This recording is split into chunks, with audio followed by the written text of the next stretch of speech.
Well, I think our next speaker has a tough act to follow, although he will be by himself, so there'll be no back and forth until somebody stands up at the microphone and wants to challenge him, I guess.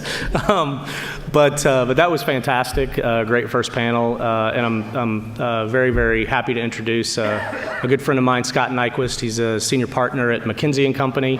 Has over 30 years of experience in the industry, and he's going to share some of the views that have been gathered and developed at McKinsey. Scott? Thanks for the introduction, Ken, and appreciate the opportunity to share our views with this group today.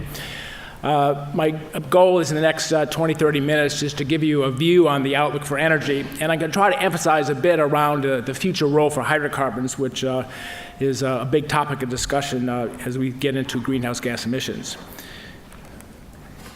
So there are four topic areas I'll raise and four main messages. If I just start with the global energy outlook, the overarching message is that we're optimistic that we'll have continued growth in energy demand in the decades ahead, but we think it'll be at a lower rate of growth than we've had in the past. And some of the big macro trends underneath that, we see that all the growth will be happening in developing countries, as we saw in the last panel, declining demand in OECD countries. We see a rapidly growing demand for electricity compared to other fuels. And we see that the future will be the age of solar and wind, where they're the fastest growing new sources of energy. I'll spend a few minutes talking about greenhouse gas emissions and just make the point that when you do these energy forecasts and you look at many of them, we have a bust. What the energy industry says is going to be a likely outcome given current policy leads to levels of greenhouse gas emissions that is completely opposed to what environmentalists and the climate scientists say is acceptable. So we have a bust when you look at these forecasts on the emissions. And what that means to me is at some point in time, there's a good probability we'll have more regulation of some sorts coming, maybe a price of carbon, for example. That could change the way these outlooks actually progress in reality versus what the numbers say will play out today. So given that uncertainty around regulation, what does that mean for hydrocarbons? We remain pretty bullish in the near and medium term. The global energy system has huge momentum, very hard to shift direction when you have great economic growth going on really throughout the world. And that pulls in oil demand, pulls in gas demand, and despite the rapid change in wind and solar economics, coal plants are still being built around the world. So in the near and medium term, the sheer momentum of the system will keep us going in terms of hydrocarbons demand. The issue is in the very long term what will happen. And you can easily paint a picture where the wind and solar kind of takes over the energy world, particularly as batteries get to be more economic. And there are many who will paint a future of energy that is largely wind and solar and batteries. But you will find that even in those worlds, you still need some hydrocarbons.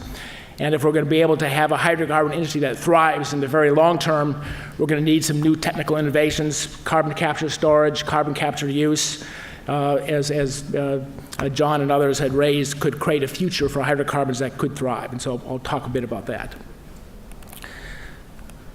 So let me just first just provide some facts and figures around what's going on in energy. This is a kind of a 200-year view, 1850 to 2050 on energy demand. And what you see when you look at it is that the post-World War II, 50 years was this a golden era of just extraordinary growth for energy, 2.9% per year growth over that time frame as the Western economies became heavily industrialized and Western standard of livings improved dramatically.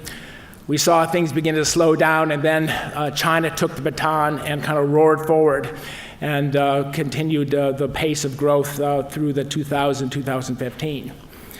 And now when you look ahead, people will, not just McKinsey, but BP, Shell, Exxon, EIA, others have the same view, a slowing demand for energy in the future.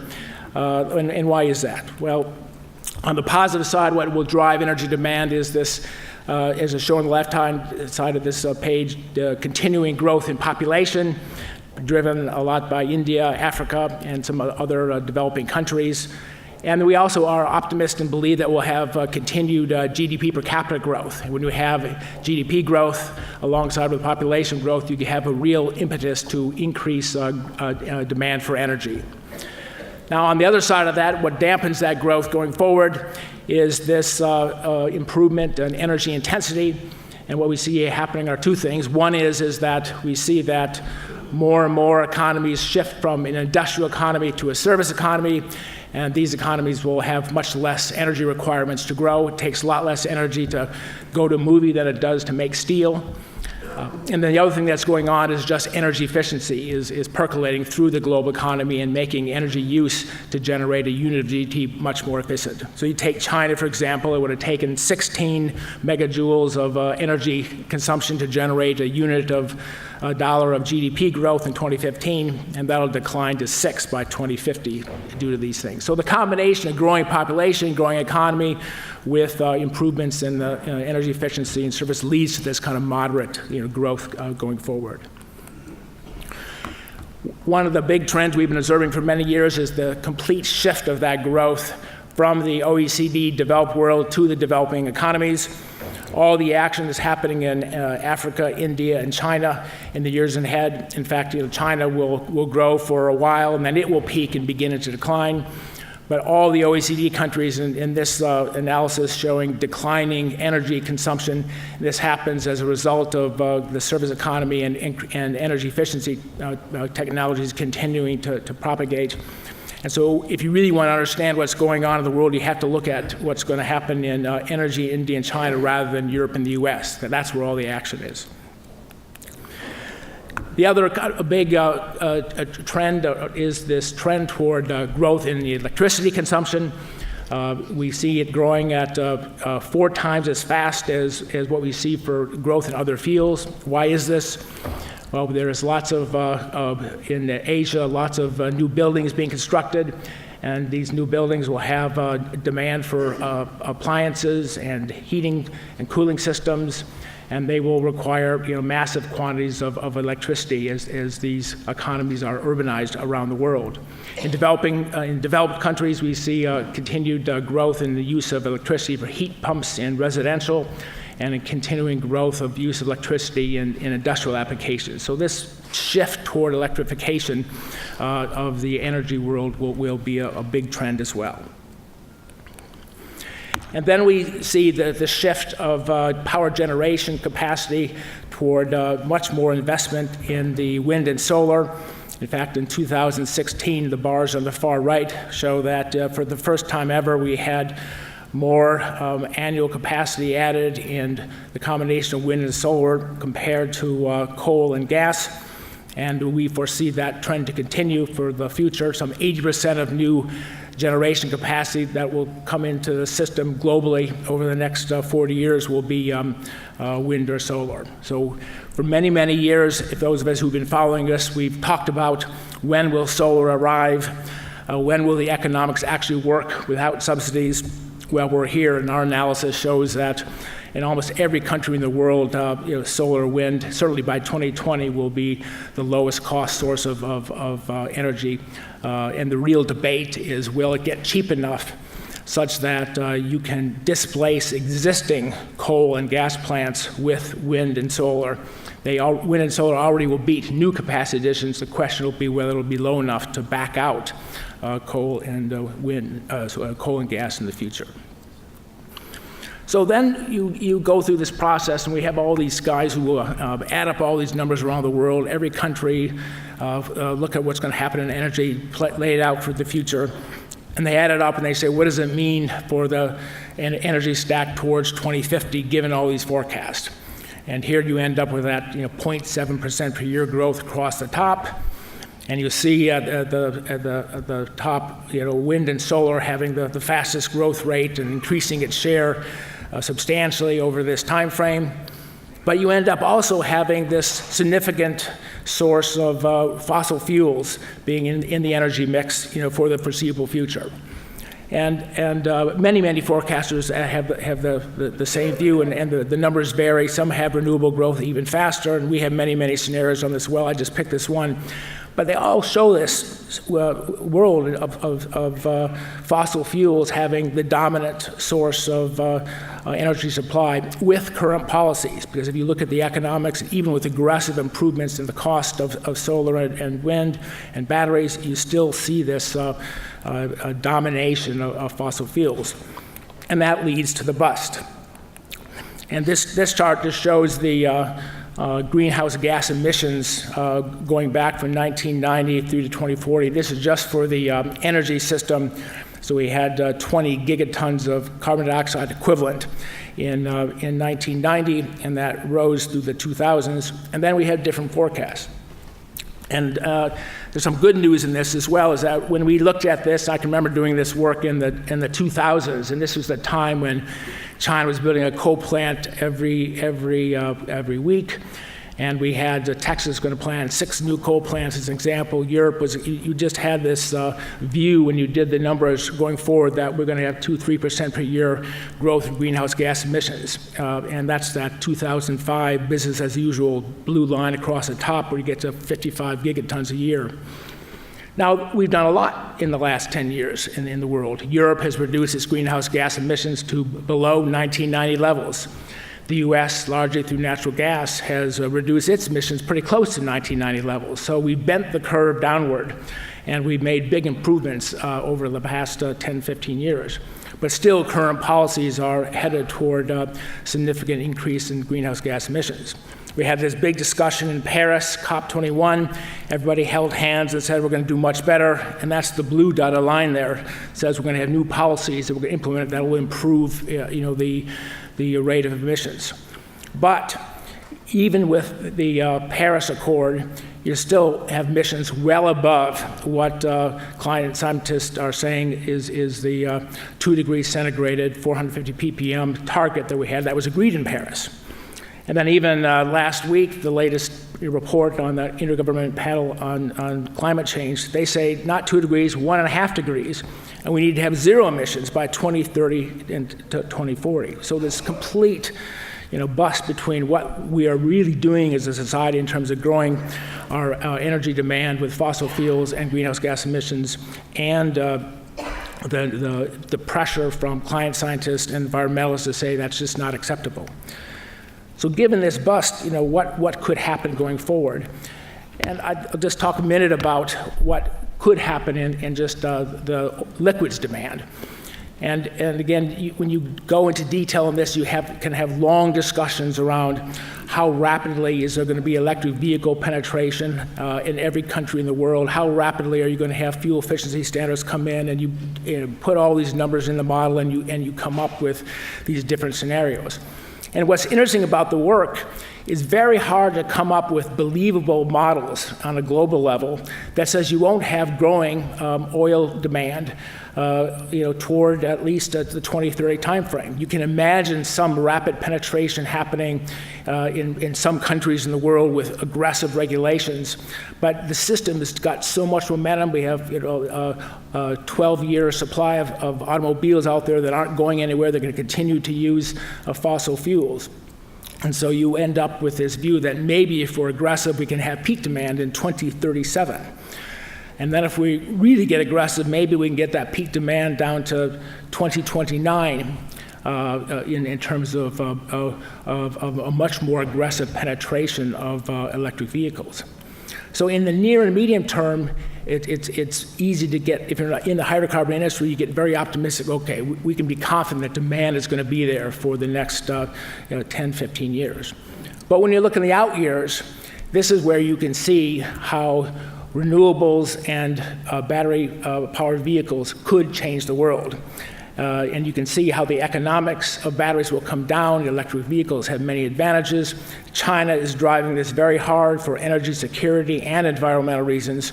And you can see in a world when you get out to 2050 where you can imagine 80-90% of the vehicles actually being electric vehicles and the demand for oil being completely backed out or largely backed out. And what I find interesting is these are the scenarios that when we sit in front of clients or really around the world in our firm that people begin to believe in. They say, okay, I recognize that in the near term, we're going to keep cranking away. But something's going to happen because this greenhouse gas issue is not going away, and the climate change politicians are going to respond eventually, and we're going to get a carbon tax, and it's going to get subsidies, whatever's going to happen. And people really believe, as almost their base case, what we call the accelerated transition case, which leads to much lower oil demand in the 2050 timeframe. So that's I'm just passing on. When you do these forecasts, you're always wrong. So what's much more interesting is what is the debate that you have when you discuss it with smart people in the industry. And what's happening is people are saying, yeah, I think this is what's going to happen in 2050. I can see that.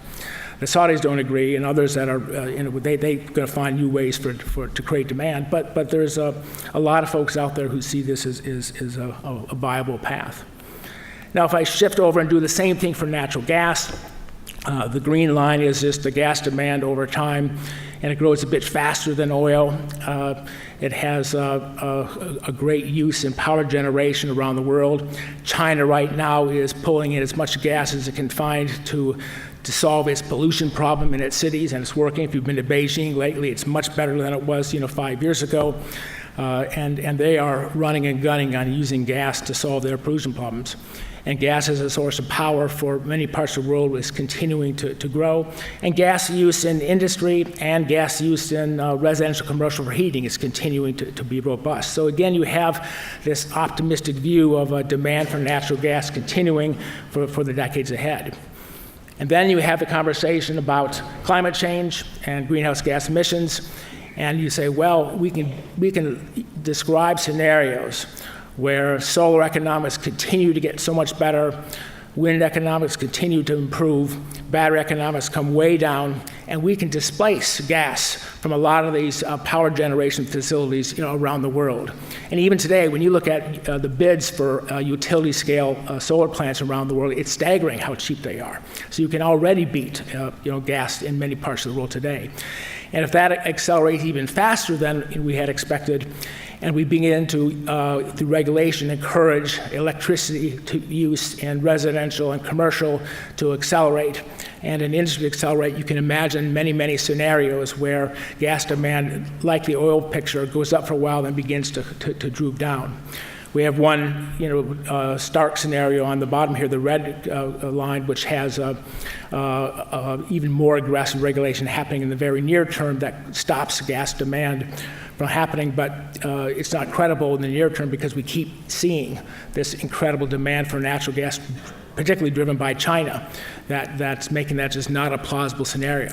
So it means that this decline in gas demand could happen in the beyond the 2030 timeframe going forward. So what does that mean for the long-term emissions? And I just put this chart in here. We have literally hundreds of scenarios of the transition path around how you can take the world today and move it such that we end up solving the climate change dilemma, solving the greenhouse gas emissions, all kinds of scenarios. I just picked this one. But what's interesting about this one is that it shows in the blue bars that we do have unabated emissions from fossil fuels, peak and then begin to decline, but they continue to use fossil fuels for quite some time. And then you compensate that by these negative emissions technologies. So for example, you can have wood chips grown in forests and put into a power plant, produce power, and then you sequester the carbon as it comes out, and then you've created negative emissions. The trees take it out of the atmosphere, and then you generate electricity, and then you put it back into the ground. There's direct air capture techniques as well. So what many of the environmentalists are saying is that if we have these negative emissions types of technologies out there, then you can create an opportunity for hydrocarbon use to continue in the long term and still meet your greenhouse gas targets. This is a complicated chart, but I just wanted to make the point that what we've observed in the oil and gas industry now is much more attention being put on the topic of carbon capture storage, carbon capture use. Many more technology ideas are being pursued than in the past. And this chart just shows from a U.S. point of view what the CO2 emissions reduction potential could be on the x-axis, and the y-axis is just the cost of it on a dollars per ton. Now, the depressing part of this thing is there are very few low-cost options to use, and basically it's ethanol into enhanced oil recovery using a tax credit 45Q, and you can just about make these things work economically. But if you're going to do it at scale, you need much higher, carbon price to make it work. You need regulation in the forms of transportation to get pipelines to work, and a whole bunch of legal issues. Baker will be busy for years trying to sort out all the carbon legal issues going forward. And all these things are expensive. And the good news is that I think the industry is getting their arms around it, and that now is the time for them to begin to pursue it. The National Academy of Science is coming out with a technology roadmap. National Petroleum Council is working on this as a big agenda to come up with ideas on how to make this happen in a practical way. So if I'm an optimist, the oil and gas industry is not going to just sit there and get crushed by the power industry, and we'll find a way to develop technologies going forward that it could make it thrive in the post-2040 world. So I'll just close this with 4 ideas of what it could be for future hydrocarbons. Others have already said these things, but I'll just repeat them. You can imagine a world and when we have no emissions problems, so we've solved the greenhouse gas emissions dilemma in 2040, 2050, and we're using natural gas for power generation with carbon capture and storage alongside wind and solar to meet energy demand. And that came up in the panel discussion. Oil and gas will continue to be used as a feedstock and chemical applications, again, with carbon capture and storage. We have the fuel cell idea, use oil gas to create, hydrogen, again, with some kind of carbon capture, many different kind of technology solutions for that. And you can imagine that in the transportation system. And then the elegant side of this, and when you talk to academics, they're much more articulate on this model, but they get very excited by the concept of having direct air capture or biomass power with carbon capture and storage to effectively be a control mechanism on what emissions are allowable in the atmosphere and in the oceans going forward. And if we get these things scaled up, they can be $30 a ton. Numbers I've heard, I don't believe them, but that's what they say. But if we get it down to that level, then all of a sudden you could, in a global level, have a control mechanism to keep overall carbon emissions at levels that balance adaptation and as well as mitigation. So let me just stop there. I don't know how much time we have left, but it took up my 25 minutes. So we've got a few minutes for questions.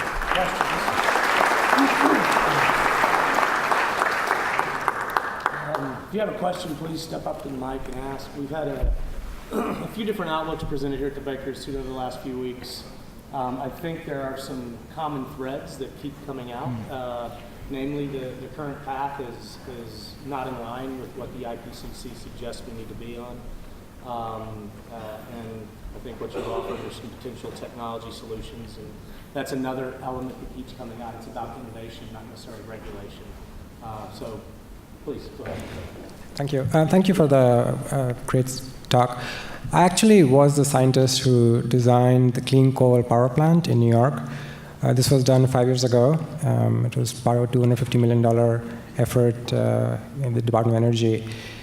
So the technology has been developed. The unfortunate part was, even though it was backed by the entire New York Congressional Assembly, the governor, Hillary Clinton, Chuck Schumer, the proposal never went through because we don't have any rules in the United States today, or at least then. What would you do with the carbon dioxide that is to be pumped back into the ground? And the Republican House was adamantly opposed to that. Unfortunately, because of that reason, we had to export our technology to China and Germany, where we had subsidiaries, and that's where the pilot plants went forward. So while we have CCS technology, my question to you is on the regulatory side, how do you see that moving forward? Yeah. So I think this is the type of question that the National Petroleum Council is addressing when I listen to the dialogue that they're having, is that they're hearing that this is as much a regulatory and legal issue, liability issue, as it is a technology issue. And I would also argue there's a supply chain issue. If we can get the manufacturing costs for these technologies down through volume, we can get the costs in place, but we have big regulatory and legal issues. So if I'm an optimist on this, when you have this process going where the industry is committed to trying to find a way to make this work through the Department of Energy, with a Republican administration, we'll see how far this actually happens, but if I'm being an optimist, they'll lay out what is required for those things and create a pathway to actually make it happen. That would be the optimistic view. There's a lot of reason to be pessimistic, but that's what, I would just say that a lot of people are aware of that issue and they're trying to find a solution to it. So. Hi, just a question. Are all of your scenarios assuming everything's driven by demand-side constraints? Have you considered Black Swan? I'm not going to say it's going to happen, but if governments were to regulate supply side, or if there's less oil and gas than thought, how that would change future trajectories? Yeah, we have an analytic team who loves to do scenarios. So they've done many scenarios on Black Swan and more aggressive interventions. Once you get into the world of government intervention, you can create anything you want in the future. What's useful about doing all those scenarios is that when you look at them, then you can engage in what's the probability of that happening, what would be the second order consequences, and that a little bit what leads to this kind of herd mentality. We all kind of have similar forecast because we kind of discount the Black Swan events. And we do that, and then we say, well, we know what will happen is some Black Swan event will happen, we just don't know which one. So we kind of operate in both worlds. But I don't know if that answers your question, but people look at it but end up with this consensus view. All right, everybody join me in thanking Scott.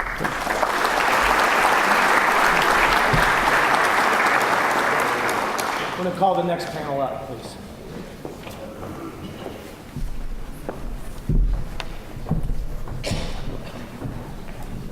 Jack, Alan, Carlos, Ken. Got it. Well, thank you, Scott, for a really compelling vision of, I would say the future, but it was really a vision of multiple possible futures. It's a pleasure to be here with you all today, and as well to welcome those who are watching the live stream. As I was reflecting on today's panel, which is the evolving international natural gas landscape, I was struck by two headlines in just the last couple days. One is trade war weaponizes LNG, and the other was LNG shortage to hit sooner than expected. And for the good and the bad, these two headlines seem to summarize a lot about and say a lot about our industry that's cyclical, very highs and its very lows, and sometimes at the same time. If we just think about our own industry, we've gone from building out LNG import terminals to importing LNG to mothballing some of those terminals to flirting with financial disaster, to borrowing billions of dollars, to convert those terminals into liquefaction terminals, then suffering through the supply overhang, then that froze the market, then seeing in 2017 green shoots, and now seeing projects where the operative term is pedal to the metal. So we certainly have more than our share of highs and lows and cyclical behavior in our industry. And into this discussion comes our distinguished panel, which is gathered today, and I'll introduce them in the following order. Jack Fusco, President and CEO of Cheniere Energy, who I will introduce separately in a moment, is going to give our keynote speech. Alan Townsend, Senior Industry Specialist for the International Finance Corporation. Carlos Wheelock with LNG Americas of Vitol. And Ken Medlock, Senior Director, Center for Energy Studies here at the Rice University Baker Institute of Public Policy. I'm Steve Miles, and I have the pleasure of being head of the LNG practice at Baker Botts. Before we start with our panel discussions, I'd like to introduce Jack Fusco. Jack is known to many of you in the room, as I witnessed during the coffee break. And he is the President and Chief Executive Officer of Cheniere Energy, the first U.S. LNG export company in the lower 48 states. He's had this position since mid-2016, and he came to Cheniere at an important time in the company and the industry's history. Jack oversaw the successful completion of construction and commissioning of 4, and soon to be 5, trains at Sabine Pass, and then the successful construction and commissioning of the first 2 trains at the first greenfield liquefaction plant in the lower 48, Corpus Christi LNG. And he has truly led Cheniere from the construction yard to being a fully operational export company. Prior to taking the reins at Cheniere, Jack had a number of leadership roles. He was the executive CEO of Calpine, and during a period when they were America's largest generator of electricity. Prior to that, he served as CEO of Texas Genco and Orion Power Holdings. He held positions with Goldman Sachs and Pacific Gas and Electric. I know that we're going to learn a good bit from Jack, and so if you join me in welcoming Jack to the stage.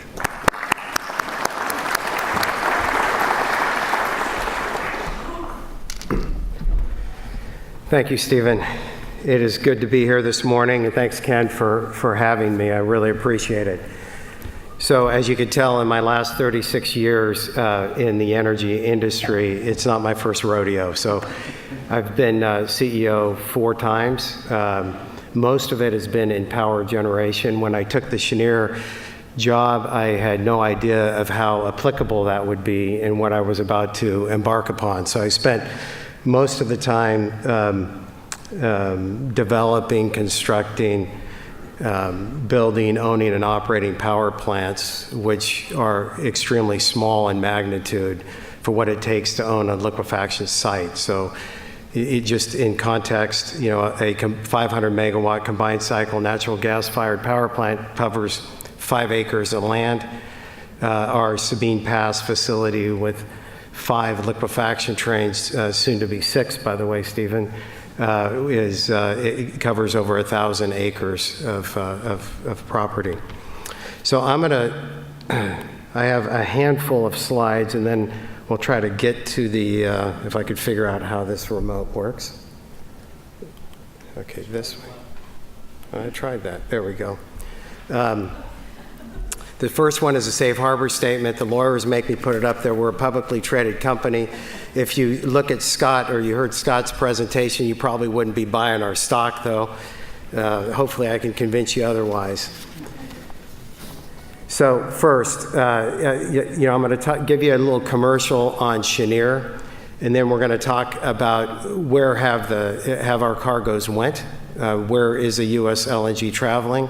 We'll migrate to the markets, and I'm talking the global, worldwide markets for natural gas. And then we'll come into how policy influences some of the decisions and the decision making.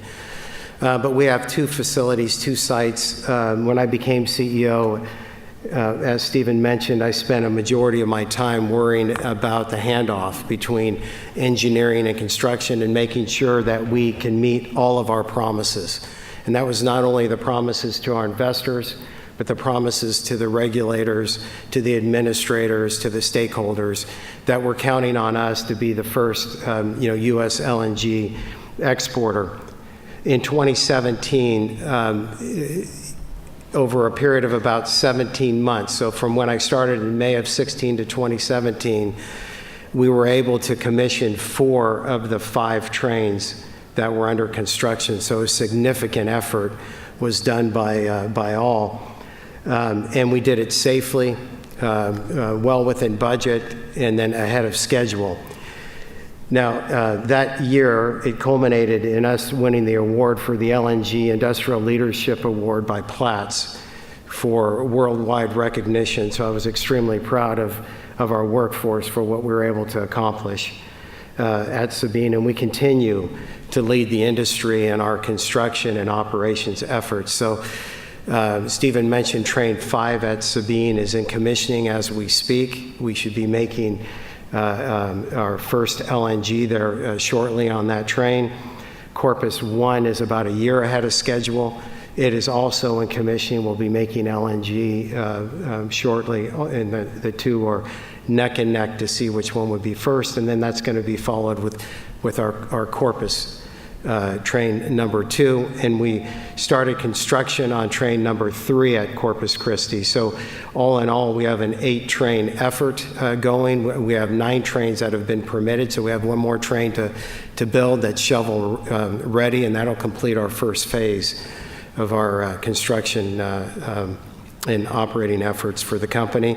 You can see we filed with FERC for another roughly 10 million tons per annum expansion at our Corpus Christi site, and we'll talk more about the market and why we feel very good about our opportunity to continue to grow our business.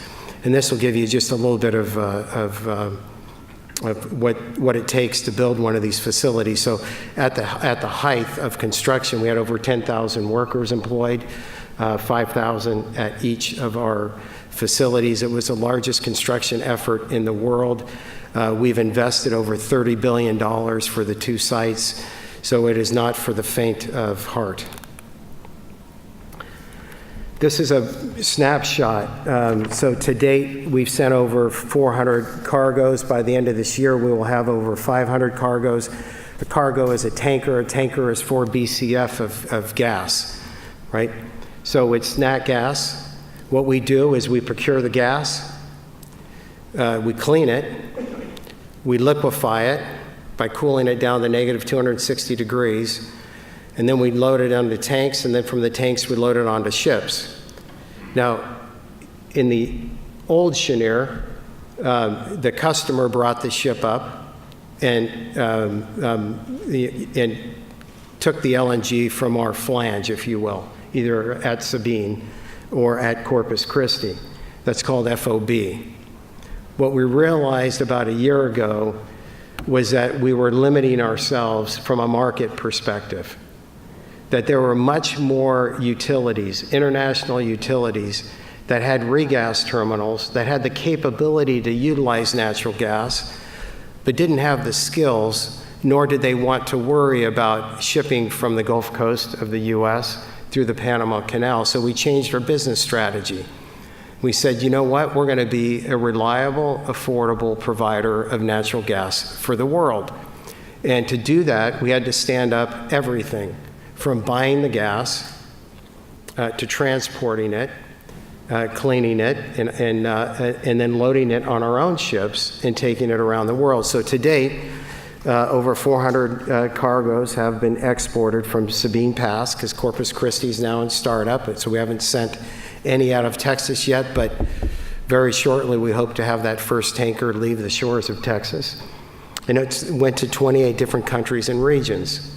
So for those of you that don't know LNG, there are about 42 countries and regions that can take LNG. We won't hit all 42. Our friends at Vitol have a much higher risk tolerance than we do at Cheniere. And I'm sure they're going to touch upon quite a few of the customers that we won't and don't. And then there's others that for different specifications or ship size, we can't serve, at least not currently. But what the most interesting part on this slide for me is the right side. You see the Sabine Pass exports by destination and region. So I thoroughly enjoyed Scott's presentation, but I have my own ideas about what's going on in China, in country, and especially how they're utilizing our natural gas. And you can start to see some of the storyline here. So initially, when Sabine Pass started, all the tankers were going to LATAM, which is what you would expect. From a logistics perspective, it's fairly economic to get to Latin America from the Gulf Coast. And then in Q4 of 2017, something changed dramatically. You see the change? Everything went to Asia. In Asia, so there, and we'll talk more about the policies that happened right around that time. But one, we had available LNG as a company because our construction efforts were so early, and our foundation customers that buy our product long term, those contracts didn't start yet. So we had an enormous amount of volume to sell spot. And that created a whole market dynamic that I don't think anyone foresaw because they didn't realize how early we were going to be on those construction efforts. So that was one. In Asia, they released concurrently, and this is multiple countries, and we'll get into it momentarily, but their own version of the clean energy plan, policy plans. You had a massive cold Asian winter, especially in China. You had coal and oil prices that increased dramatically. And then you had natural gas prices that actually dropped and flatlined to below $3, which made us extremely competitive with our product. And that's why, through this time frame, over 48% of the cargoes have went to Asia, and that's been predominantly China. So what do we afford?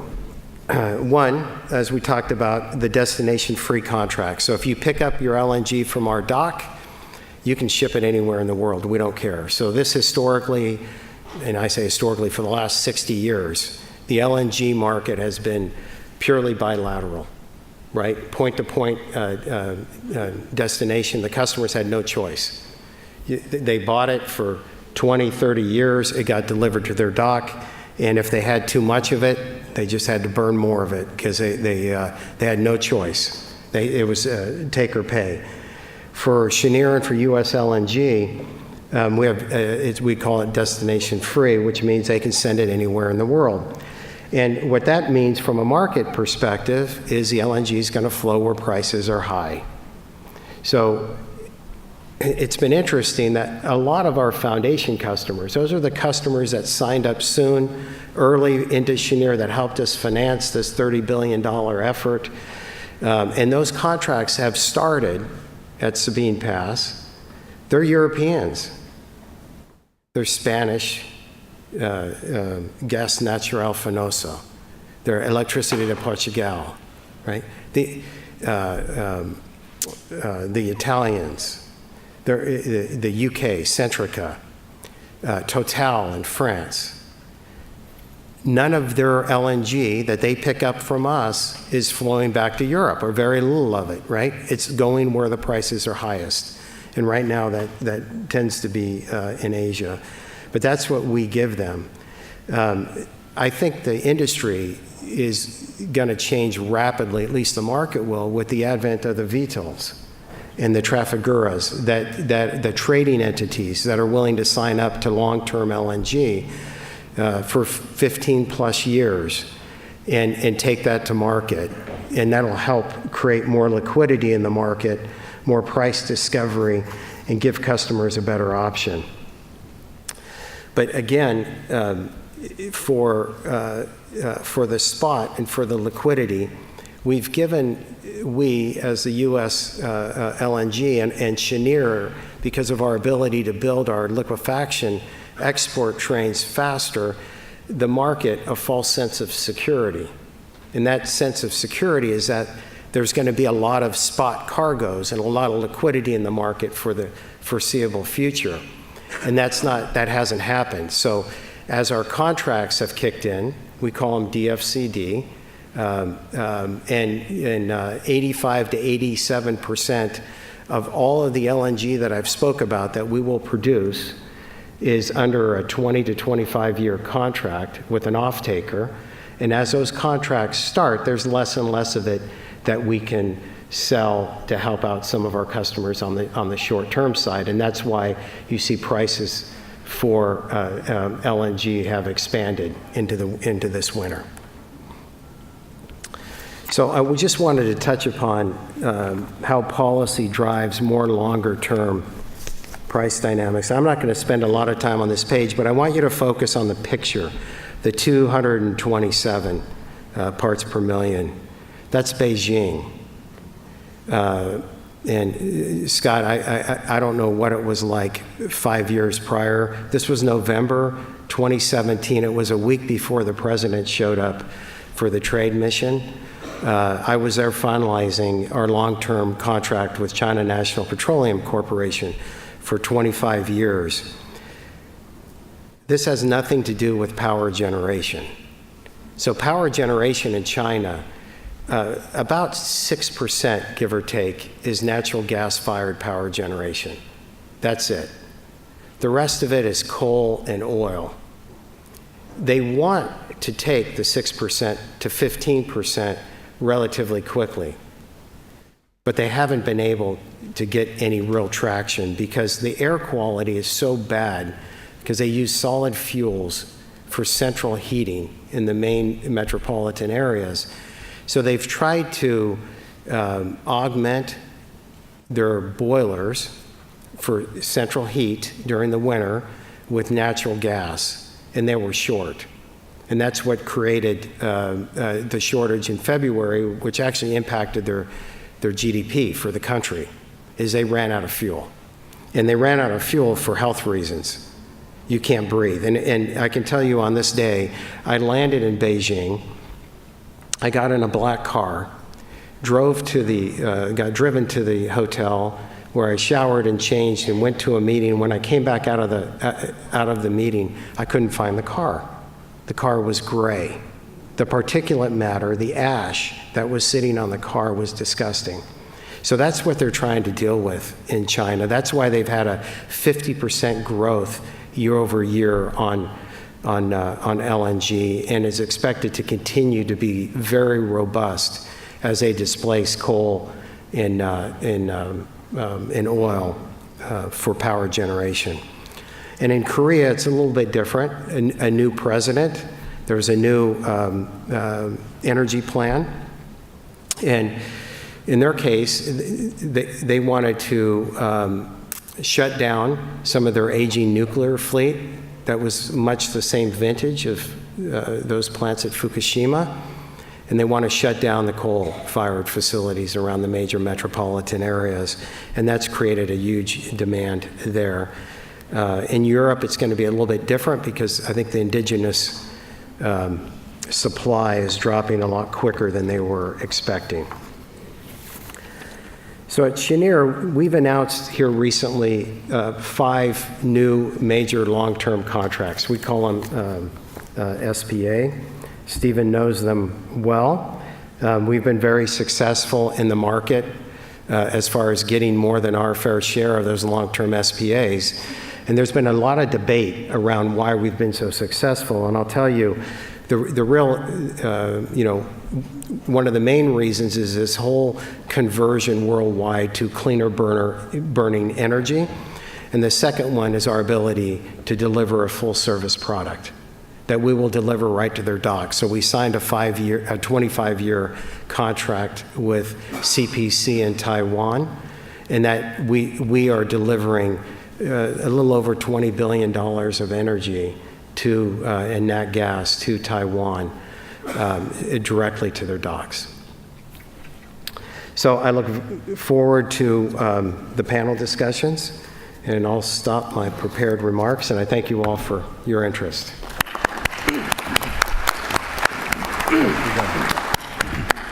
Well, thank you, Jack, for that insightful overview of the U.S. liquefaction market, Asia, opportunities there, contracting. I think we'll end up touching on a number of those issues.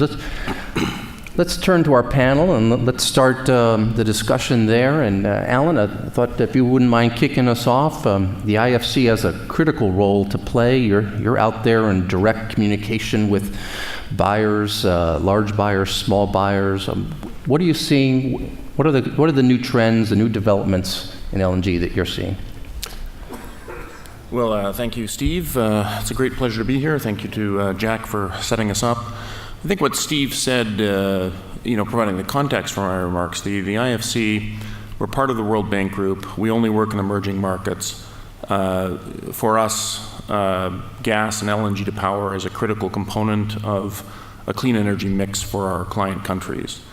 The LNG infrastructure that we invest in, we've invested in the FSRUs in Bangladesh and Pakistan, the gas to power projects in Panama and Brazil.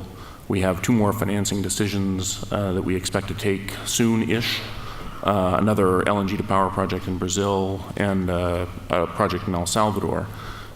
These are a means to an end, right? What we're keen about is generating clean kilowatt hours, and we're keen about flexible gas-fired generation because we do want to complement renewables. We want to integrate storage, as John was saying in an earlier panel, and we want to be responsive to demand growth as it happens in those emerging markets. What's concerning to us right now is that there has been a big and noticeable slowdown in the opening of new emerging markets. It hasn't hit quite yet, but when we look at the pace of awards of new LNG terminals in emerging markets, we can see that things that have already been financed are going ahead. They're going to have terminals opening up in 2019, 2020. One or two in 2021, and then the market drops to basically zero. So we are very concerned that markets that where analytically we can say they need gas, they're not going to have gas if they don't have projects, and they don't have projects often for reasons that are very country specific, but if there's a common theme, it's very, very poor procurement process choices. Too many countries that should have had LNG terminals years ago, Philippines, Vietnam, Myanmar, Sri Lanka, Ghana, they're trying to negotiate these things with no transparency, and it isn't working. And what is going to happen in some places, if they continue to go sideways on LNG infrastructure, they might build coal. They might resort to emergency oil. They might have blackouts. So we are very concerned about that. We are actively working, obviously, with our client countries to try and move the needle to open up more markets so that Carlos and Jack have more places to move LNG. I'll stop there for the time being. Well, thank you. That's a pretty important statement that outside of the couple that are in the process of being financed and built, you're not seeing new, just both FSRU and shore-based? Outside of China, it's really overwhelmingly an FSRU-based floating storage regasification units. Yeah. So the answer is absolutely. It's mostly floating projects. What has happened? There was a burst of activity, successful activity between 2008 and 2018. We've had, depends how you count a little bit, but let's say 28 terminals come into operation, and in emerging markets, using floating storage either as a permanent feature or as a temporary feature. And all of them had some key element of competition in them. There were none that were simply negotiated bilaterally. And as a result of the success of that, companies like Golar and Hogue and BW and Accelerate and others have speculatively ordered FSRUs. And let's compare now 28 operating projects, another, again, depends a little bit how you count, a dozen or so that we know are going to come into the market. Between now and 2024, 2025, we have potentially 20 to 25 FSRUs coming available in the market. Many of those are available now. Many of those are under construction with known delivery dates in Korean shipyards. And rates have gone from probably a high point, Project Carlos would know well, from a high point of all in about $170,000 a day for an Accelerate vessel in Brazil. The latest Brazil vessel, I can tell you, it's the day rate on that, including operating costs, is well under $100,000. So rates have been cut in half. Availability of vessels is very high. And gas availability is decent, right? Winter tightening, tight market for a little while, but still supply coming on. There's no reason for emerging markets to not make the link between, hey, there's a bunch of available vessels, there's known mooring approaches, and there's LNG supply, and people like Carlos and Jack willing to sell it to them. The problem is institutional chaos and paralysis and just inability to put structured, transparent processes in front of the LNG suppliers, the infrastructure investors, the FSRU owners to get these markets opened up. And just to follow up, one last question, we'll turn it over to Carlos. So you've focused on the difference in procurement practices between open tender, basically, for LNG supply versus a direct negotiation. And why is that difference causing this sea change that you're seeing? You know, it's a really good question. Direct negotiation, we often hear this from clients. We say, oh my God, not a person from the World Grant Group telling us to do something competitively. So you get this kind of like broken record effect. Countries have, they don't like the time and you know, the expense of competitive procurement sometimes. And they kind of are able to get these things done in, you know, if it's a road or a bridge or, you know, other types of infrastructure projects. The observation is that for some reason it just has never produced a bankable result when it's a LNG terminal, right, in an emerging market. It's never happened that you've been able to sort of Could it be they're just picking the wrong partners? Yeah, handpick your partner. At the end of the day, I think there's a legitimacy issue. Even if the deal is technically good, you have a company that the government selected somehow, but they can't really tell you how. I'll give you this example. I said that every project that's operating has had an element of competition, and that includes our project in Bangladesh, which came into operation in August. And we're a 20% equity owner in it, so it really is our project. That was a result of a failed procurement, which attracted one bid from Accelerate, which was a non-compliant bid. But that provided a basis for discussions between Accelerate and the government of Bangladesh, which then Accelerate then brought us in to help with that. When companies in Bangladesh went to the government and said, what are you doing? When the press said, what are you doing? The government could say, you could have bid. They bid. Why didn't you bid? And that provided enough legitimacy underpinning that deal to get 100% foreign-owned special purpose vehicle financed and into operation in Bangladesh, which is not an easy thing to do. Thank you. I'm sure we'll come back to some of those themes.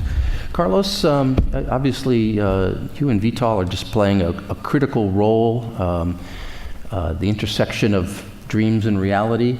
Tell us what you're seeing out there in terms of your market making. Sure. Before I go on to Vitol specific stuff, I'd like to add a little color on some of the comments that Alan made, which I think are dead on, but I think there's also other reasons why you've seen the lack of emerging market, the persistence and growth in emerging market development for regas terminals and LNG supply. And part of that is, I think it's twofold. I think first of all, you know, the old saying, time kills all deals, right? And unfortunately, LNG deals take a lot of time. They take a lot of time on the regulatory framework, they take a lot of time on the development, they take a lot of time to construct. And emerging markets are emerging markets to a large degree because they have a high level of political turmoil, a high level of political turnover. And because of that, the time that it takes to permit, develop, construct, and commission an LNG terminal is so long that it could take anywhere from 5 to, I've seen it as long as 10 years, right? And there's another saying that LNG projects never die, right? So then, because they do last forever, seemingly. So the combination of time with political turmoil and political turnover is one of the, I think, critical components that leads to this, this unnecessary friction or additional friction points that lead to eventually deals falling apart. I think, 4 years ago, I think it was 2014, when the U.S. was, at that time still scolding hot with regards to everybody trying to come in and take LNG supply from the market. It's when Cheniere was putting away the Corpus Christi volumes at a very rapid rate. Everybody assumed, or the hot button item at that time was, emerging markets. They're going to take all this very flexible LNG, and I think to some degree, the abundance of flexible, reliable, cheap LNG from the U.S. will drive emerging market development in Latin America and West Africa, because it's costs $2 less to transport it to these regions, so you save a buck or two by delivering it to a more economic region. But the truth is, it takes a lot of time, and we simply haven't seen it there. So that's one, right? The other item is that I spent 8 years at Accelerate prior to joining VTOL. So I was employee number 15. It was, we got kind of rolled up our sleeves. We had a couple phones, and we started calling up people, and we built a business out of it. Those days, it was the low-hanging fruit. You were displacing diesel-burning economies that you're paying $22 per MMBTU and displacing it with $10 LNG. So everybody's high-fiving.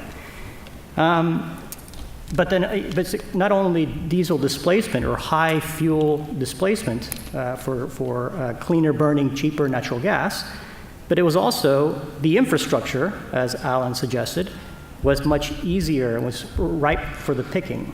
And what I mean by that is, you have these projects where you have, sufficient space for a beautiful jetty, which is required for mooring the FSRU.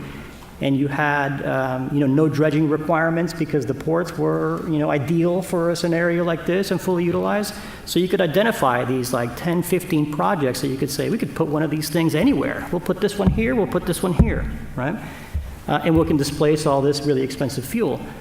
But the truth is the low-hanging fruit's gone now. And now the projects are getting a little bit more difficult. You have, a lot of risk is being asked to be placed on the supplier and the FSRU provider to take on capacity risks. And what I mean by that is they're asking for additional flexibility from the LNG supplier, and they're asking for capital expenditures to be spent on project components, including the power plant, which is to some degree okay if you're bringing in the LNG supply, but it just makes things more cumbersome and difficult. And then you're asking FSRU providers or somebody to take on additional capacity because the projects can't pay for the full CapEx requirements themselves, right? So all that stuff starts to get quirky, and then the deals start to take too long, and then they eventually fall apart, right? And I think those are two critical components of LNG regas deals that are kind of delaying the emerging market growth. I'll pause there, and I know I didn't say anything about VTOL, but I thought that was some added color. Okay, just one follow-up question, if I can. You and Alan have both talked about how there's been an abundance of vessels, an abundance of gas available in the form of LNG, spot, short-term. QP, Qatar Petroleum CEO Saad Al-Khabi said recently that the LNG shortage is going to be here sooner, and it's going to be bigger than anyone anticipates. It kind of sounds like winter is coming. Is that your perspective? Do you think that's right? And if so, how does that change your assessment of this market? Well, define sooner, right? Sooner than 23 or 22? If you look at the supply and demand dynamics, you're supposed to reach equilibrium depending on what global demand does by 2022, let's say, right, by most estimates. I've seen it as late as 23, I've seen it as early as 21, and it largely depended upon what China does. The reality is that it's somewhere in the middle. So one of the things that I think Jack very rightfully touched upon at the onset of the discussion was that you have these highly cyclical turns and events. I've been in LNG since 2008, right? And never have I seen consecutive years be similar from a strategy perspective. The world is always evolving, always changing. Technology is changing. The gas supply dynamics are changing. The supply-demand imbalances are changing. And the strategic, the strategy from a trading perspective always has to adapt with it. What I would also like to add to that comment is that you see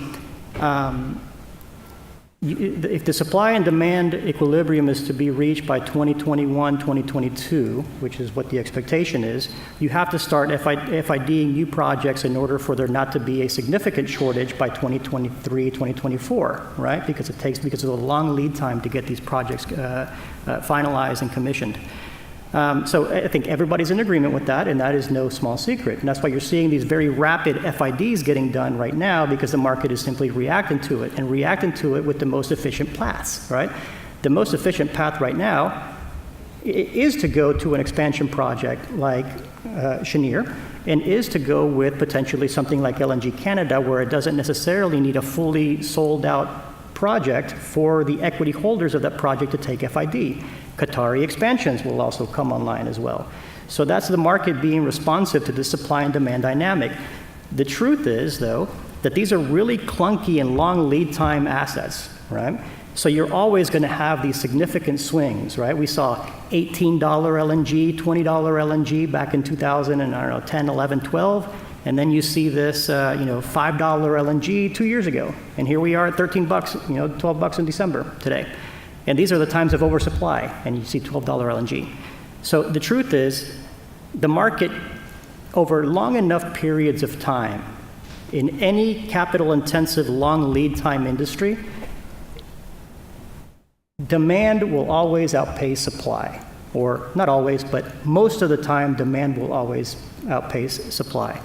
So what ends up happening is that you have these market reactions of projects and customers trying to develop new facilities, but by the time these are built, some people will get their fingers burned because they reacted too quickly, and then you see this complete shortage of LNG for a period of between when it actually happens to the time that the facilities are up and running.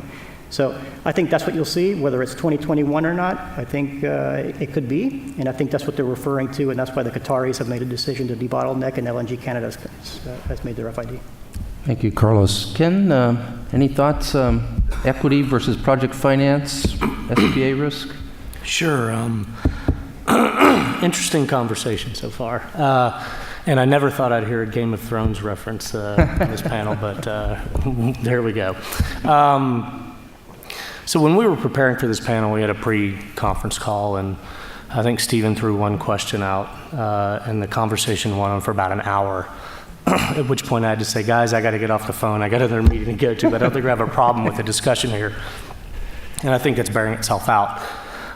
Here at the Baker Institute, we historically have done a lot of work looking at LNG markets and how they might develop. In fact, we're in the middle of a big project right now, thinking about the future of LNG and global gas markets and how they might actually evolve and what may transpire. And sort of at the root of all this, I go back to my days in a commercial environment. So when I finished my doctorate, I worked at El Paso Natural Gas. And we were actually, at that point, really interested in trying to understand how we might actually use what was ultimately spun off and turned into Accelerate, the energy bridge technology to capture arbitrage opportunities that might exist along the east and west coast. So this is the idea: you've got a movable technology that you can actually play against differential peaks. What really killed us then was a lack of liquidity. Yes, there were a lot of other sort of encumbrances related to regulatory issues, but lack of liquidity was very detrimental. But when we were doing the analysis on that, and this has sort of contaminated almost everything I've done since then, right? Because you get to kind of see how the sausage is made when you're on that side of the wall. One of the things we were trying to understand is what is the value capture opportunity associated with flexibility? So this, in another sort of way to put it, is real option value. If I have an asset and I can actually capture value associated with being able to use that asset in a flexible manner, what does that actually bring to me? That requires, if you're going to have that kind of capture opportunity, requires liquidity. And so you get into a chicken and egg conversation. So we get into what's the role of long-term contracts, what's the role of spot trading or short-term trading, or however you want to. Most of the time when people talk about spot, they talk about spot and short-term together. But it's distinctly different than a long-term 20-year sort of fixed arrangement. Those long-term fixed arrangements in an illiquid market are great ways to actually generate bankable contracts and be used to finance projects, underpin development, et cetera. But there becomes a challenge when you ultimately start to add liquidity to the marketplace, because you're leaving money on the table if you have those fixed arrangements. And then it comes down to how do entities like VTOL, for example, create a space for themselves to capture that value. And if that becomes more and more apparent across the marketplace, won't every player actually start to do that? You look at what Shell did going FID on LNG Canada. That's basically an equity-backed project where all the players have complete flexibility to do what they want to with the gas. I think that's more a sign of what's going to come than an aberration. Those are big numbers. Oh, yes, they are. Yes, they are. But when you're looking out, and Carlos's comment about capital-intensive industries, this is something we've actually written about. One of my colleagues actually wrote about this with regard to the electricity market in Australia 30 years ago, I think. It's very true that when you have high capital intensity, you typically need price dislocations to encourage entry. The LNG business is very capital intensive. And so you're likely going to see that, be more the norm going forward. But, and this is an important but, if you have more liquid markets, more price transparency through price discovery because of more players involved, then that window gets compressed. And I think that's another value creation opportunity that is on the table when we start talking about long-term versus short-term types of trades. Well, for the last 3 years, 2015 through end of 2017, there was the oft referred to supply overhang. Buyers didn't have an incentive to do long-term deals because it seemed like it would always be cheaper next week. If winter is coming, if in fact we are going to be or may be in a shortage, however one defines that, you can never really define equilibrium without a price, but by 2021, 2022, you'd have to have already started construction to meet that. In that new world order, Alan, should the IFC be urging its client customers, client countries to sign long-term contracts quickly? Yeah, so look, what do we tell our clients, right? We tell them that prices go up and prices go down, and that's what happens in a market. Do we know what the prices will be 2 years from now, 10 years from now, 15 years from now? No. We know that they'll be variable and sometimes volatile over that period. The question in LNG specifically isn't really is the market long or short. The question is, how does the market clear? Because LNG is a market with very, very specialized storage requirements, and it doesn't have the ability to simply pack away large surpluses in storage the way that the oil market can. So if you tell me how much Jack and his competitors are going to produce, I'll tell you how much LNG is going to be consumed, because those numbers will basically balance year to year with very little kind of flow over production. When the markets were characterized as being supply long, the clearing mechanism was Europe. The clearing mechanism was spot. It was places where you could access terminals and put gas into liquid competitive markets, or where you could convince customers that there was value. Like, there was spot cargoes in Asia within the last 18 months selling for a little over $5. You'd get people buying at that price. So what we've noticed is that spot markets are much more elevated than they were, definitely. We haven't seen a ridiculous uptick in where the term markets are going when those are expressed in terms of Brent pricing, or indeed the kind of Henry Hub-based pricing that U.S. producers will offer, right? I think it's a different matter, Steve, when you can't get a long-term contract for less than 14 or 15% Brent, but those prices are still down on one side of 12% or the other, as far as we can tell.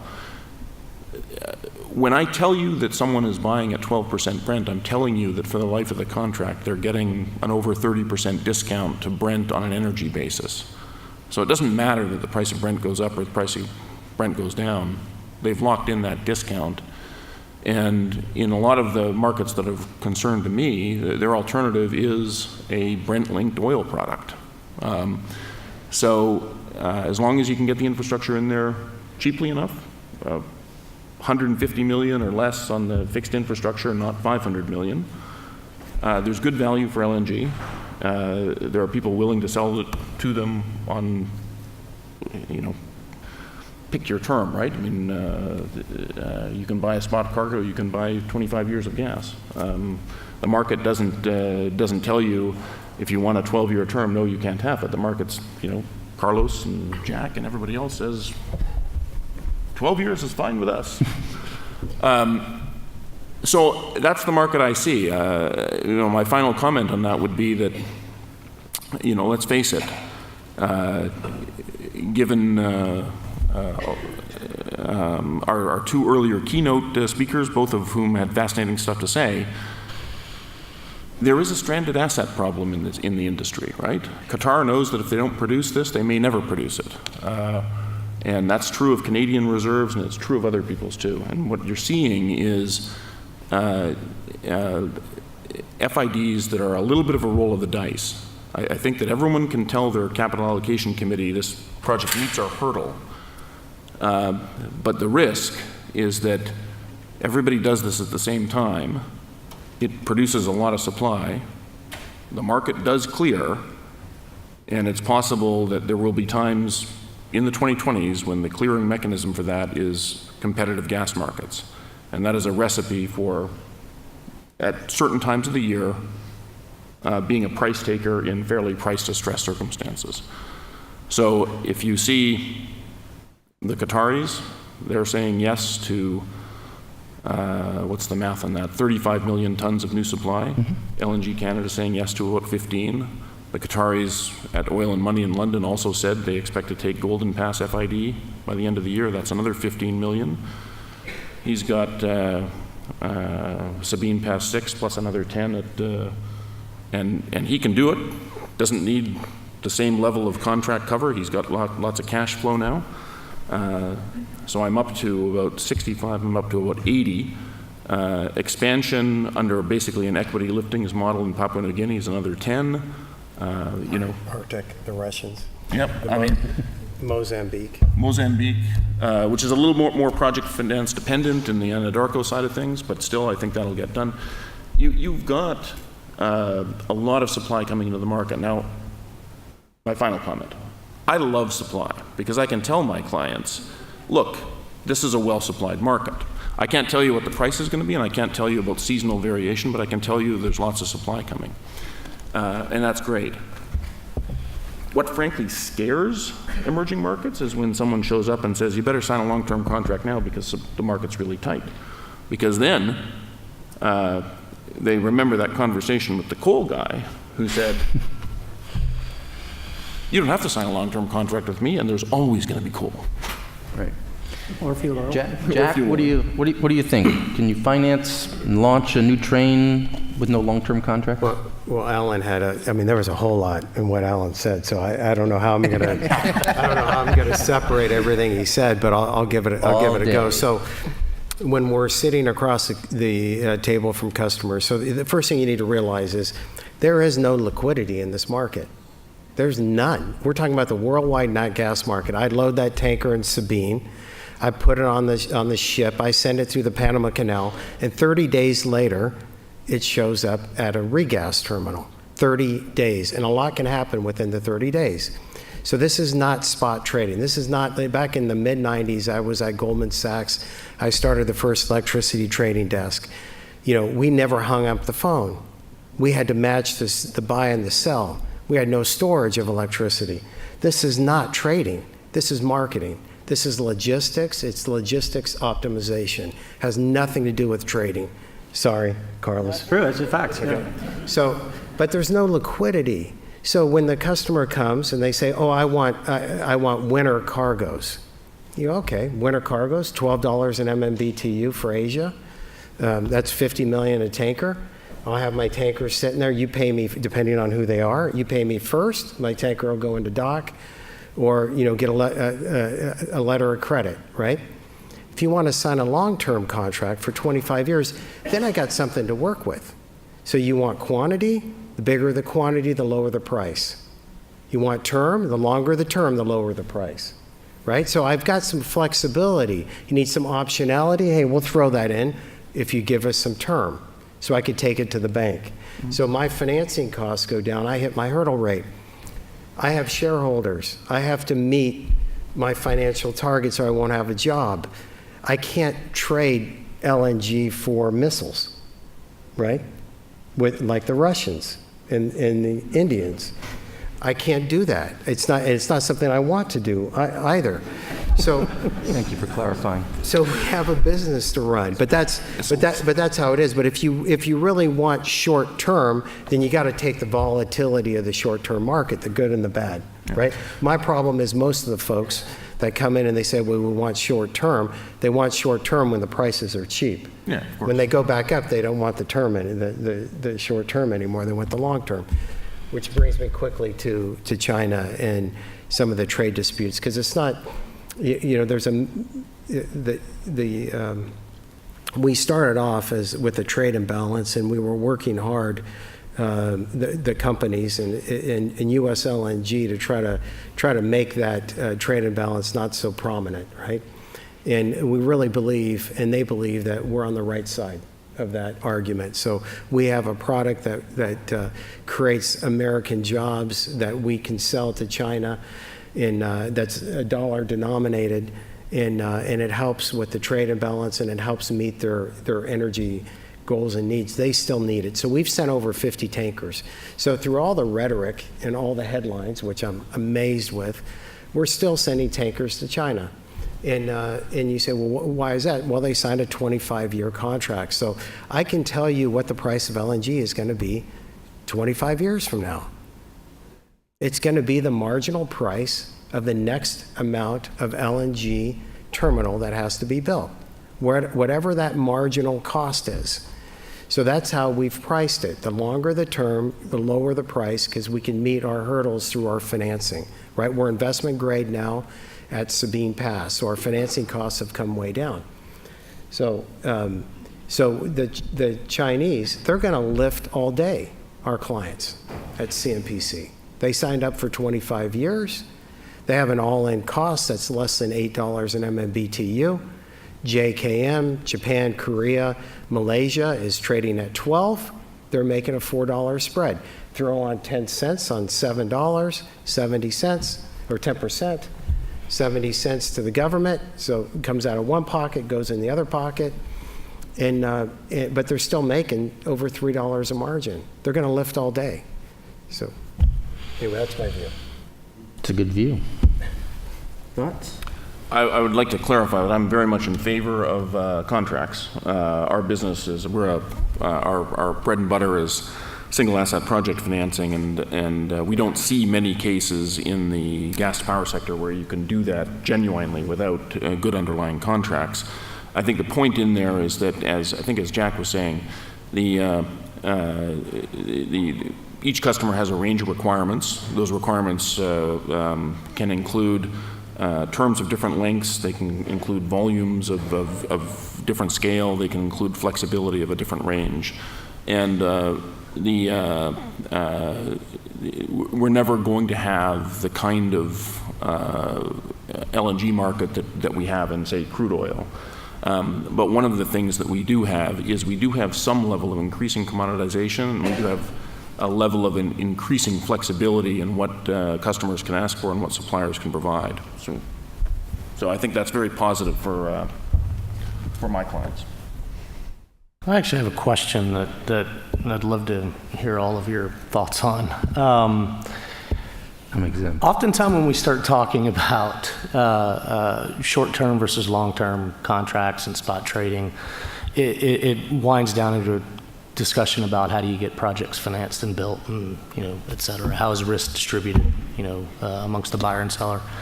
But I always then sort of turn to the North American pipeline market, just as an analog, and sort of think about, well, you still have capacity commitments that underpin the development of backbone infrastructure.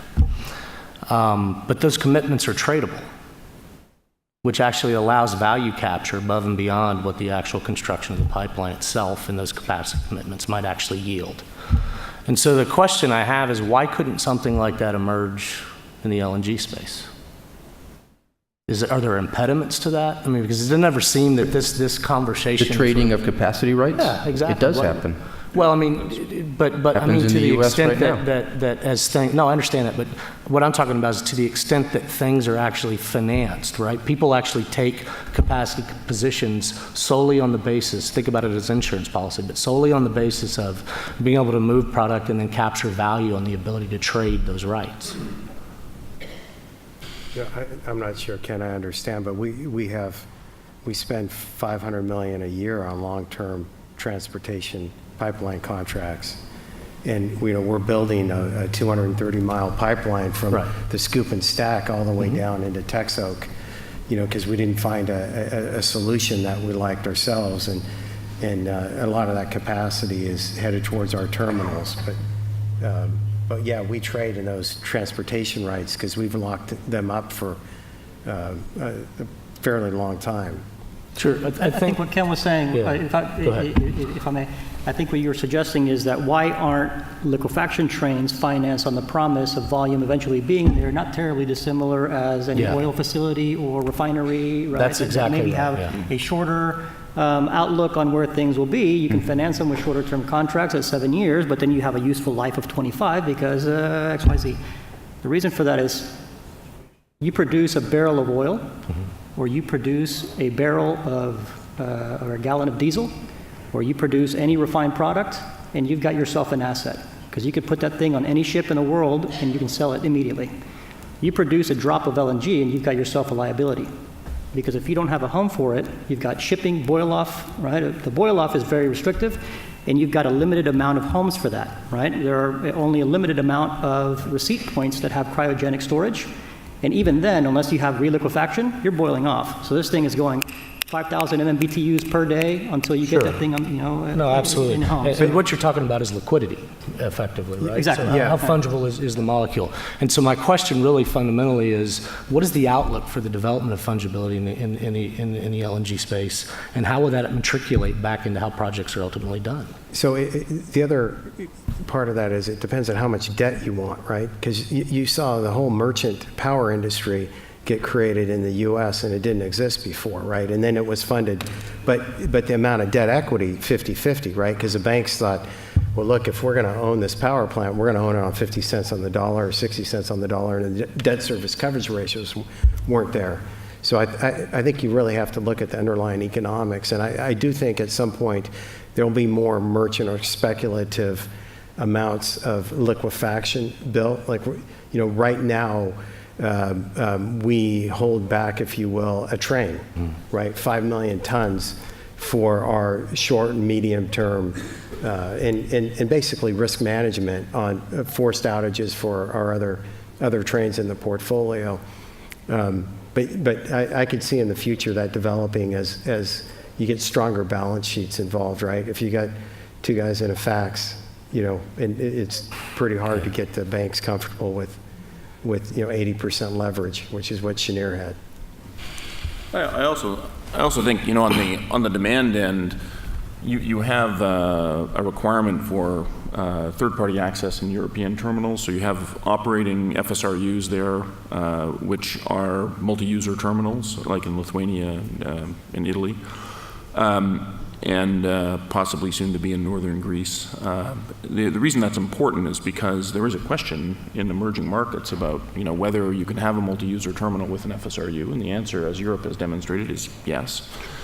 And that's important because there's at least lip service paid by good, smart people about having the option of going downstream into some of these emerging markets, which have not always been really open energy markets. You can't just sort of invest in a power plant or gas distribution system But we are really bullish on that.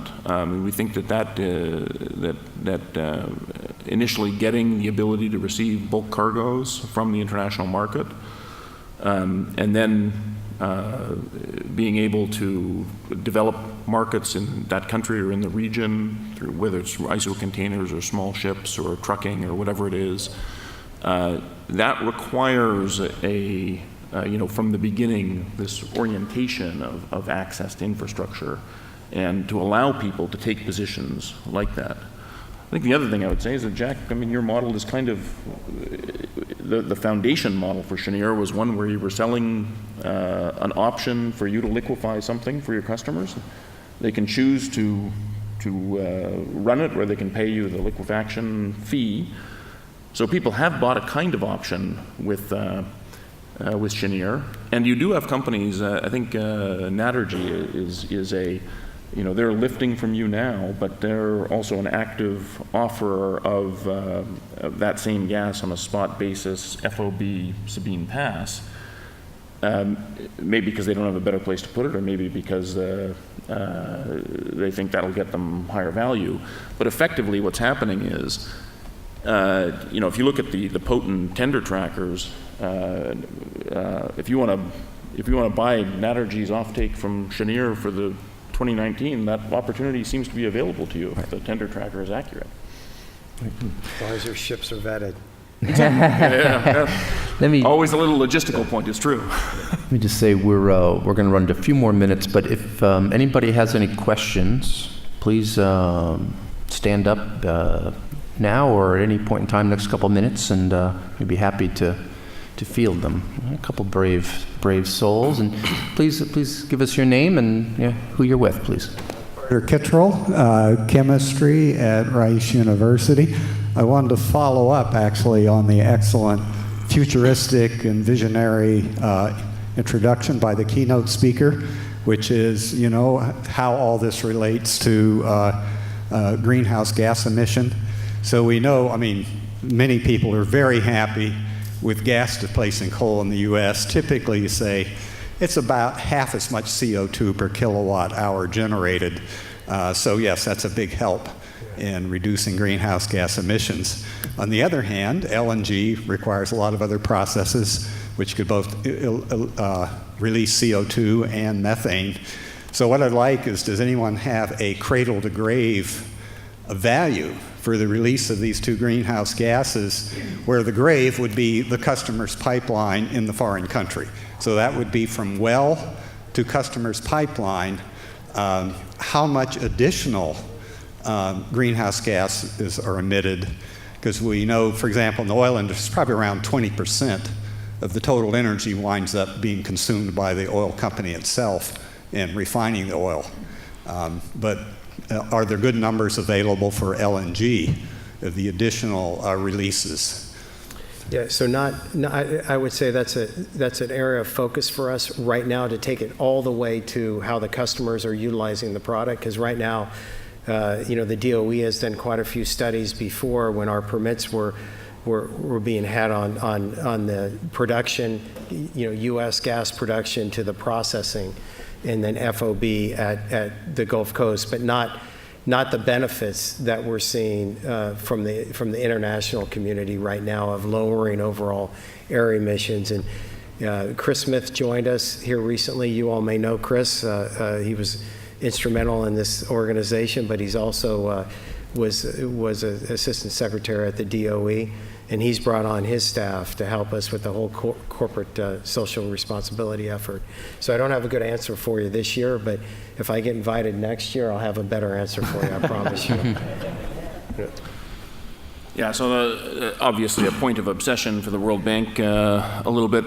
We are very positive on natural gas, though it is a fossil fuel, and we will finance LNG infrastructure, gas pipeline infrastructure, and gas-fired power plants with no requirement for carbon capture. Now, the power plant that we've just closed on in Brazil, utilizing the latest combustion technology, it's a combined cycle plant, 1,500 megawatts. it's going to be 62% efficient. And probably the best that a coal plant could do, might be in the low 40s if it's an ultra supercritical plant, right? So there's a significant combustion advantage in addition to the lower carbon intensity of natural gas. So you have the fuel being 60% as carbon intensive as coal, but the combustion process efficiency advantage, meaning that you burn coal here, you burn gas here in an efficient power plant, the emissions are only 40% as much. When you start introducing a flexible role for some of your gas fleet to complement with renewables, you get even more. Now, we think that efficient, Jack can correct me if I'm wrong, efficient liquefaction trains are consuming, depending on ambient conditions, something like 6 to 8% of the feed that goes in, something like that. And again, maybe Carlos or Jack can correct me if I'm wrong. You're talking like 1 or 2% equivalent, depending on your fuel, of course, to transport that to markets, right? So you're under 10% in terms of what the loss is to liquefy it and get it to where it's going. I don't think that we've done an enormous amount of our own work on, what it takes to produce that in the Permian or anywhere else. So I'm not counting that sort of thing. And there would be whatever losses there are there. We are generally in agreement with people that there's not an enormous amount of methane leakage, which often is cited as the killer app in proving that gas is actually worse for the planet than coal. We don't think that that is right, and the peer-reviewed studies in the U.S. seem to support that. We would obviously encourage the industry to reduce the sort of massive amounts of flaring that we have, again, in the Bakken and the Permian. I think that's kind of not going to be sustainable from a public image point of view. And I would say that it's interesting. We are at a moment of glory for LNG export development in the States. At IFC, we love that. Jason Bordoff at Columbia University told me something interesting the other day. He said, we all take for granted that exploiting the shale is okay, right? I mean, other than in New York State, we kind of like it. Maryland, where I live, also has banned it. But what Jason told me is that the surveys done of how people regard fracking has lost popular support every year for the last 5 years, right? And it doesn't kind of take too many years of deteriorating public embrace of this before you do wind up having a problem. And this is the link with things like reducing flaring and being serious about leakage issues and being serious about efficiency. Because the more the industry can say, look, we operate very efficiently and we have clear downstream benefits both in CO2, local pollutants, and the longer this moment of glory will last. Yeah, turn to the next questions, gentlemen's been waiting. Rick Massey. I've worked on several regas terminals and then a couple of liquefaction ones lately, but back in the regas days, there were some folks here in Houston looking at offloading the ship of LNG directly into a regasification at the pressure of a salt well, so that you'd pump up the liquid LNG and regas it and then shove it into a salt well. Which is considerably cheaper than building tanks. And I'm wondering whether any of that has been explored, whether there are salt wells in Asia or anywhere else that you could do that with. Have y'all had anybody propose that? I'm not aware of it. I know in China and in Korea, they're still building a significant amount of tanks to hold it. I mean, we've got salt cavern storage on the gas side to help us manage our fluctuations, but not on the LNG side. the liquid into the salt well, you'd regas it before it went in. It was just doing it at the high pressure because you want 2,200 pounds or so to get it into a salt well. Wow. And we were looking, the folks I was talking to were looking at it for Gulf Coast when we were needing to import gas. Since we've gone to export it of it, it's no longer an issue. I think we don't see those sorts of concepts, but we do see mounting concern in key markets like China, particularly, but others too, that there is a critical lack of natural gas storage. They have very peaky winter requirements, and they're understored, so to speak. Turkey is similar, and Turkey actively makes decisions between developing onshore storage where they'd fill it from pipeline gas versus having extra LNG tankers. So that storage versus LNG trade-off, you can see it happening in Turkey, but nobody in Turkey is thinking we'll put LNG into storage. They're thinking, as area gas. Well, we are a good 15 minutes over time, which is fine because this was just an awful lot of fun, and I didn't want to interrupt any of this. And sir, I would just suggest, as soon as we're done, come on up and ask your question. It'd be great. And please join me in thanking our panel for a lot of thoughtful comments. Jack Fusco, thank you very much. Carlos Wheelock, Alan Townsend, Ken Medlock.